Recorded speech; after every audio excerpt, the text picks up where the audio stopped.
The Last of Us Part 1. Is it good?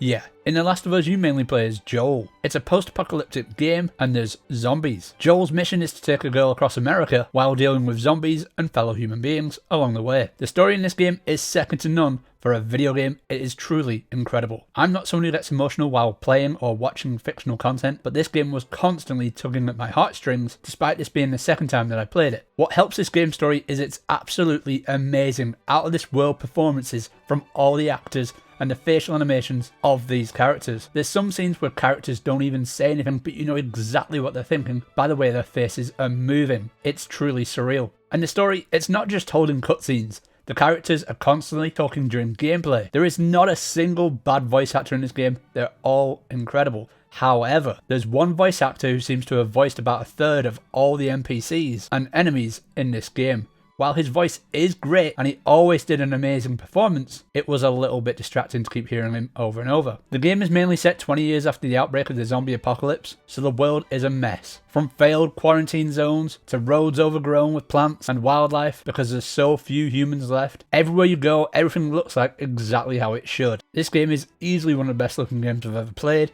and I played it on performance mode. The controls in this game are amazing. When you're moving Joel, he feels heavy, but not in a bad way, in a very realistic way. If you want him to look in a certain way, he'll move his whole body, but he's still very responsive when it comes to aiming. You get a lot of weapons during your playthrough, from melee to pistols, rifles and more. All felt great. Initially when you start, there's a sway when you're aiming your weapons, which makes it harder to aim, but it also makes fights more exciting and intense, as you can't just rely on shooting, you need to really line up your shot and work with the sway. You can pretty much eliminate the sway with upgrades. Upgrades you can get by exploring the areas. I tried looking in every nook and cranny and I still didn't have all the upgrades when I finished the game. You'll also need loot ingredients for crafting. You can craft all sorts of stuff and they need to be done in game. No menus. If you're in the middle of a fight, you better find cover before you start crafting. It makes it very exciting, especially if you need to craft a med pack to heal. Most encounters with enemies can be done stealthily, which is good as ammo is very scarce and hard to come by. What will also put you off running in headfirst into battle is the AI's awareness. This is some of the best AI I've ever seen in a game, and they were always sneaking up on me and trying to flank me. Get in their line of sight and they will cut you down quickly.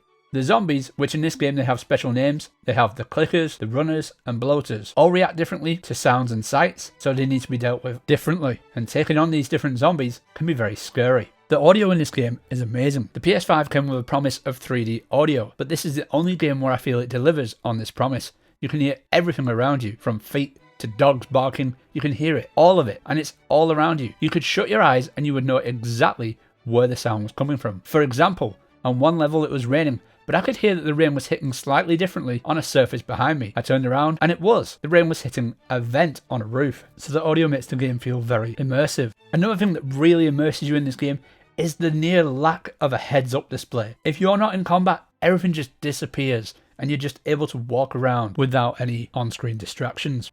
I want to go back to talking about the audio. Another great thing is the amazing soundtrack. And I've always loved the soundtrack. I've been listening to the soundtrack of this game ever since I first played it for the last 10 years. Throughout my entire playthrough, I didn't see a single bug or glitch until after the game. While the credits were rolling, the game hard crashed, but this was only a minor inconvenience as I could watch the credits when I rebooted the game. So this game is near flawless when it comes to bugs and glitches. That was The Last of Us Part 1, and I give it a 10 out of 10.